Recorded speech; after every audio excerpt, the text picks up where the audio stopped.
Hey everyone, and welcome to the Balanced Bodies Blueprint. I am your host, Vinny Russo. And I'm your co-host, Dr. Erin Stansfield. And we're shifting gears from all the conventional fitness narrative you hear on most fitness podcasts, as our main emphasis lies in preventative healthcare, adopting a holistic approach to nutrition, and challenging the traditional views on various fitness topics. Our mission with this podcast is to provide you with the information you need to achieve optimal health. And on today's podcast, we are going to be discussing whether or not constant lifetime dieting actually lowers your BMR. But before we do that, let's give a quick shout out to our sponsors, Legion Athletics. They give science-backed supplements, and if you don't like their product, you could give it back for 100% money-back guarantee, which most companies do not do. But going into this, I initially had a hypothesis where I thought and figured, if you diet over time due to metabolic adaptation, what'll happen is your BMR will lower with time.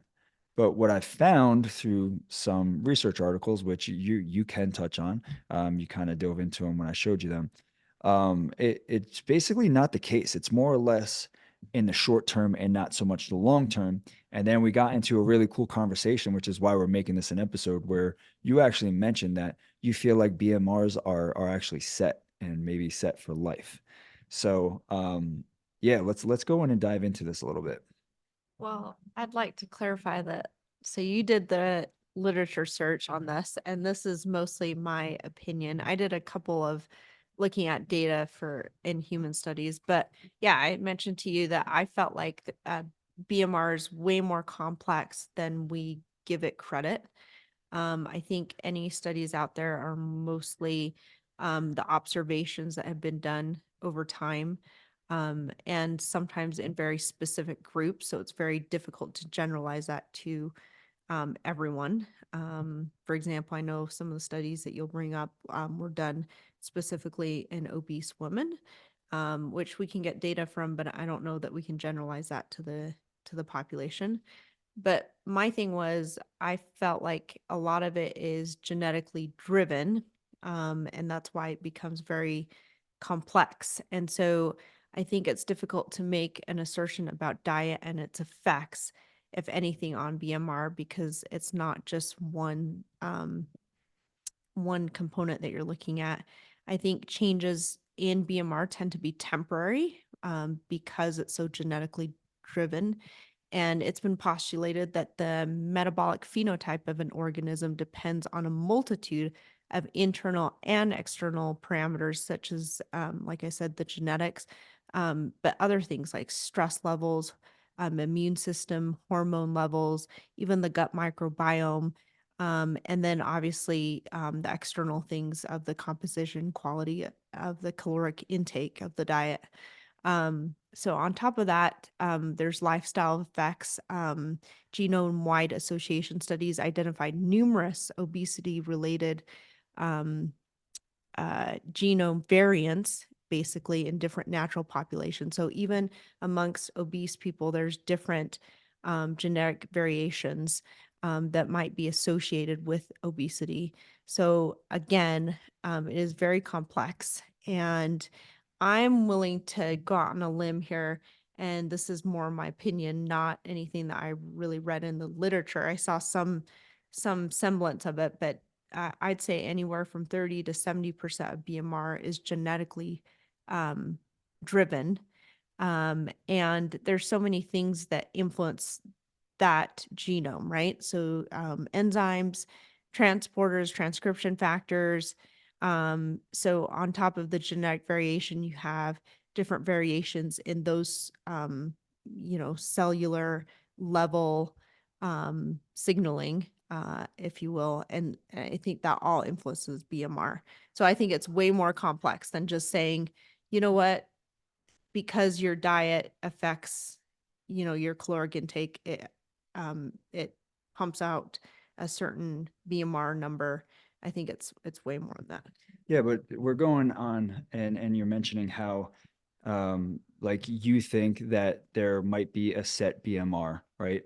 And how the research that I looked into a little bit kind of supports that, right?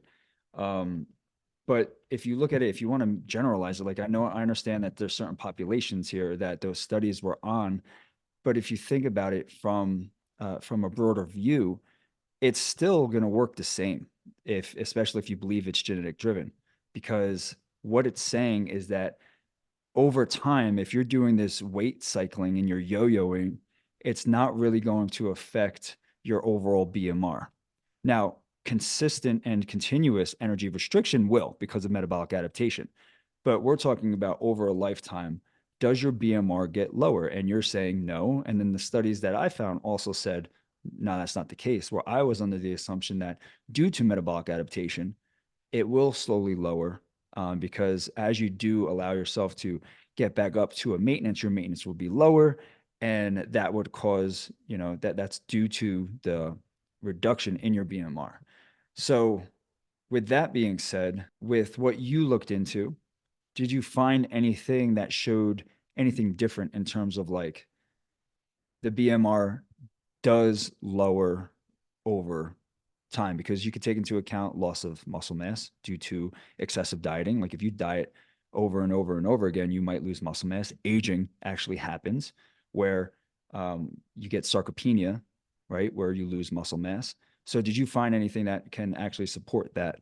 There was an interesting study looking at um, BMR in particular, and more of an observation and kind of a literature review. But they did make the observation in the study that pregnant females, for example, that were in countries where there was limited food supply. So in other words, they would be considered malnourished, if you will, are able to still get pregnant. So the premise being that your BMR, you may lower it, but it doesn't mean that, if anything, it just means that you hold on to fat cells more because that's survival. And that's how the premise of that argument is, that these women are able to still get pregnant, even though they might not have a huge calorie intake. And they might even be on a very restrictive calorie intake. So again, it comes into play that BMR is way more complicated than just what we think. I think there's, again, a genetic drive. Calories do influence it, but I think it's very temporary. Any changes to that BMR number are temporary. Even in a malnourished state, your body tries to kind of come up to its equilibrium. So I know we've, especially our listeners, have probably heard of a body fat set point. Do you think this goes hand in hand with a body fat set point, to where your body always strives to have a body fat percentage because it functions optimally in that percentage? Yeah, I think that plays into it. Also, we are born with the number of fat cells that we're going to have, so you got to think that that's likely genetically driven, and how much signaling there is there, how much brown fat you have as well might be genetically driven as well. And we know brown fat is more thermogenic, or it's more active. So all of those factors play into it. Like I said, I think it's just more complex than just calories that we intake and then lowering a number. Like, I don't think it's a straight equation. Okay. Do you think it's possible to diet repeatedly? So in the research that I looked up, it was consistent caloric restriction is what's going to lower the BMR. So do you think it's possible to diet repeatedly without actually doing that to your metabolism? I don't know, to be honest. I don't think we've looked at enough data. I will say that looking at the studies that you had listed, that diet and exercise seem to help preserve your BMR. So there is some effect on exercise there. Maybe you can touch on the studies that you looked at.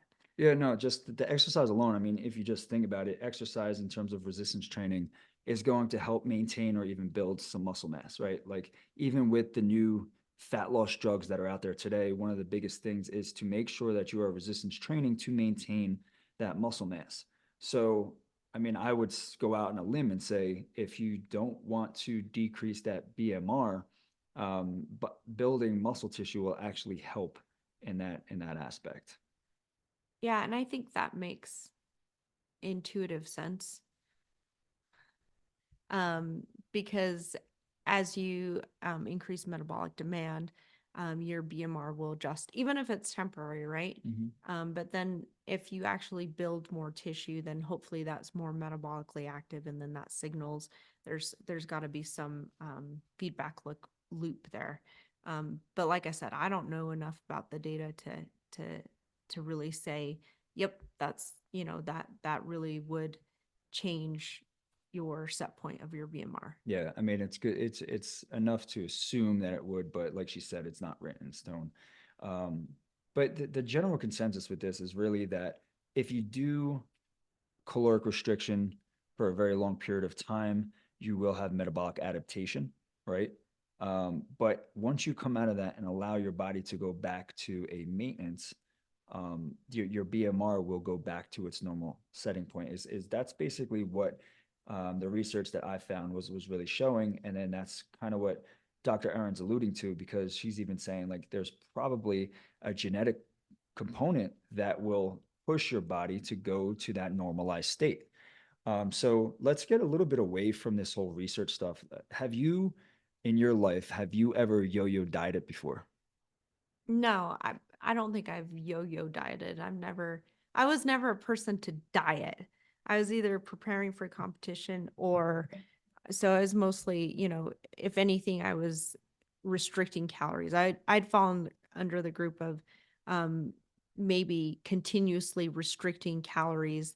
And I will say that in my own anecdotal experience, that I did notice that I had a lower BMR. So essentially my body adapted. I had that metabolic adaptation because I started to be able to function on a lower amount of calories, right? That's survival. And so that became a problem if I was trying to prepare for the stage, because I would have to be more aggressive every time with my calorie restriction, which wasn't sustainable, period. It was not sustainable at all. And so either I'd have to dial up the exercise or increase that calories in, calories out equation and manipulate that. And at some point it became impossible. And so that's when, a lot of coaches will come in and say, I'm going to reverse you. For me, I was never good at reversing either. I just like to go back to normal. And actually, by back to normal, I mean just not just eating when I'm hungry, listening to those cues, eating intuitively, and not worrying about getting lean and being on a stage, and just working out resistance training, keeping up the training part, but not being so worried about what is on my plate, just making good choices, making sure I get vegetables in and my proteins in, but not measuring stuff, not calculating calories. That's what I call, that's how I reverse, because it's very difficult for me to try to want to stay lean and increase calories week by week. I very difficult to do, and I commend the people that can do that, but I can't. Yeah, and then what I've noticed too is, especially after competitions, like your metabolism, that's why there's a rebound effect, because your metabolism is down regulated to support what you were feeding it. And that rebound effect happens because you're not used to the amount of calories you're just shoving in your face, because you want to overindulge, and you have this rebound effect. But if you notice, like, the rebound effect will normalize over time if you give it a long enough time. And that's the same thing with this BMR kind of getting reestablished. Like, I know for my competitions, like, I'm dieting down to where I'm hitting under 2,000 calories. I might be in the 1700s to get to where I need to be. But then I give myself a year to two off, and my BMR, when I got it tested, was what, in the 3,000s? Yeah, Yeah, which it would was. be magical. Yeah, right. Now I don't really believe it was that high. I think it said like it was 3,400, but it was definitely up. It normalized again. It took some time, but it actually got to a normal BMR, and that just proves that over time your BMR will reestablish itself to what it should be. Yeah, but I think it's so genetically driven, even with these. So with these aggressive like calorie restriction, as long as there's some period of normalcy, I think your body wants to meet that equilibrium. And like I said, I really feel like that's there's a huge genetic component there. and your BMR kind of comes up to that set point again.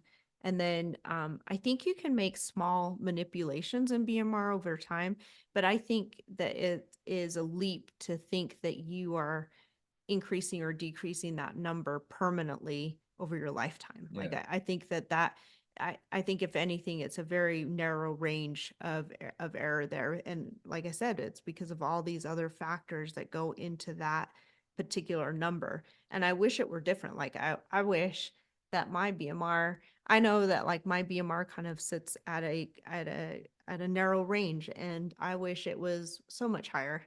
And I don't think it would be unless I started, put on like 20 pounds of muscle, which, genetically speaking, I don't know that I could put on that much muscle. I wish I could. Yeah, you wouldn't have the physique that you'd want if you put on that much muscle, to be honest with you. I got walking around with bigger arms than me. But even with our own clients, we see this, right? Like there's a dieting phase, and then there's something that I like to call a metabolic capacity phase, which is basically trying to increase the amount of food that you're eating while keeping you at that same type of body composition while we increase food. Have been very successful with that with clients who go all in here.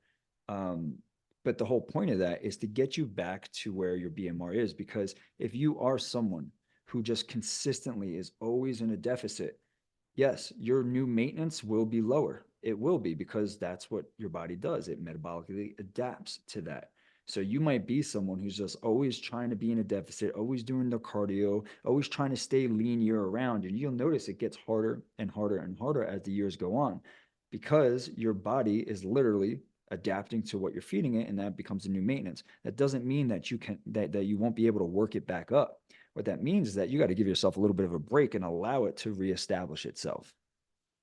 And I think, that's hard for some of the female clients that we've seen, right? Because I feel like, well, maybe it's hard for the male ones too, but I hear more from the female ones. It's hard to put on because that comes with some weight gain Mhm. usually, and that doesn't just include that muscle, it includes some fat. So when you reverse, I don't think there's any way just to reverse and just have pure muscle. So that would Yeah. be nice too. So that comes with some weight gain, and it's hard to embrace that sometimes. Yeah. And if you think about people who get stuck in that dieting, that vicious dieting cycle, to where they say, all right, look, I'm done with the dieting phase. I'm going to treat my body right. I'm going to start feeding it. And then the scale goes up a little bit. And then they're like, fuck that. I ain't doing this no more. I'm going right back into a dieting phase. When you get into that vicious cycle, it's almost becomes a mental game, because in order for yourself to normalize again and get back to the point to where you can diet down, you have to be a little bit uncomfortable. You got to be uncomfortable with watching that scale trickle up a little bit. You got to be uncomfortable with feeling like there's a little bit more water on your body. You have to be uncomfortable in order to get comfortable. Otherwise, you're going to stay in that vicious dieting cycle, and you're not going to be happy no matter what. So the point is get a little bit uncomfortable, a little bit unhappy, so to speak, in order to allow yourself to be happy in the future, by allowing yourself to kind of normalize and reset, so to speak. What what kind of advice would you give to someone who finds themselves in that perpetual dieting state, to where they just feel like they need to do it, they want to do it? What kind of advice would you give them in terms of trying to maintain as much muscle mass as possible? Because like I said earlier, like as you age, um, you could hit that sarcopenia, right? And as you continuously restrict your calories, you risk losing muscle mass. So it would be your best strategy to actually maintain that muscle mass if you find yourself to be this perpetual dieter. I think it's really important to resistance train always. So that's how you increase muscle mass. That's how you keep that muscle mass metabolically active. It's so important for longevity. But I think if you're constantly dieting, I think you need to ask yourself why. Like, Mhm. why do you need to have this certain look? Because I think that's more vanity than health, right? it shouldn't be a constant diet. It should be it should be lifestyle, and it should be a balanced lifestyle, unless you're doing something specific, like you're prepping for the stage or you're doing something temporary. And then, yeah, you're going to temporarily calorie restrict you, but it's going to be temporary. And you shouldn't think I'm going to, walk around as a female. I think, again, genetics play into this, but most females don't walk around with six packs uh, the entire year. Some do. There are those few that are able to still be okay at lower body fat ranges, but most females need a certain body fat percentage in order to function well, and have their hormones at a certain level. So when you start calorie restricting that severely, especially, that is affected. And I think it's not healthy to think that you can calorie restrict your entire life. I think that's a difficult path to go down. So I think if you're constantly dieting, you really need to ask yourself, what are you doing, and what kind of, I think you start to get into the psychology of why you need to look a certain way. But from a health perspective, I think resistance training is the best way to sustain any kind of physique, look, health, BMR, all of that. Yeah, and I would 100% agree with that. You mentioned a little bit about hormones here. With dieting, you really see hormones with the metabolism sort of get off track, for lack of a better term. Like your thyroid hormone might suppress a little bit. Definitely your leptin hormone. Leptin is produced by fat cells, and as you shrink those fat cells and you become more and more restrictive, that level tends to go down. So leptin actually tells your brain that you have energy to burn, so you won't be as hungry. So what happens is leptin levels will drop, and ghrelin levels, which is your hunger hormone, that'll actually rise to tell your body to eat some more. So do you believe that this frequent dieting can disrupt those hormones for a long term, or do you think that they can reestablish themselves? No, I think any changes like that. Again, I really think that the body likes homeostasis. And I think a lot of even your hormone levels, I think are somewhat genetically driven. Some people, although they fall in the normal range of hormones, they might be a little lower on their thyroid or a little higher. I think that genetics plays into that. But my point is that I think any change in any of that is temporary. And it's usually not very long, especially if you're not suppressing calories for a very long time. I think it's all temporary. Yeah. I think the main point here is like your body wants to get back to normal, right? But you have to allow it to get back to normal. That this constant restriction of calories, this constant trying to burn X amount of calories per day, this constant, I need to work out as often as possible, no days off, bro. It's going by the wayside, right? We want to allow our bodies to normalize. And like Dr. Aaron said before, like if you have something that you are like you have a goal in mind, like stepping on stage, or you got a wedding coming up and you need to do this short-term restriction and you need to sacrifice some things, that's okay. Just allow your body to come out of that and normalize again. Just to sum up sort of what we talked about, initially I came into this thinking that I would find information showing that over time, if you do a bunch of diets throughout your lifetime, over time, your BMR would be lower. And what we found is that that is not necessarily the case. And Dr. Aaron alluded to a lot of that being due to the complexity of BMR and genetics playing a significant role. We gave you some tips on how to try to sustain a healthy BMR, which is allowing your body to recover, resting it, and building some muscle mass. In the short term, you can reduce your BMR due to metabolic adaptation, but over time, what the data says and what our opinions kind of conclude to is that your body will go back to its normal range of BMR, as we both believe that there is a range per person and that can be genetically driven. So on behalf of Balanced Bodies, we just want to say thank you for joining us on this episode of the Balanced Bodies Blueprint. We are committed to bringing valuable content. And if you enjoyed today's episode, we'd greatly appreciate it if you can take a moment and like it and leave a 5-star review. On Apple, just go to the show, scroll down to the bottom and rate it there. If you're on Spotify, go to the show's page, click the 3 dots, and you can rate it there as well. And if you believe in the power of knowledge, share this episode on your social media to try and get the information out there to as many people as possible. And as you navigate your own path towards better health, remember that Balanced Bodies is forever in your corner. See you all next week. The podcast content may include discussions of medical topics and health-related information. However, the information provided should not be considered exhaustive or complete, and it should not be relied upon as a substitute for professional medical advice or treatment. Always seek the advice of your physician or other qualified healthcare providers with any questions you may have regarding a medical condition or treatment.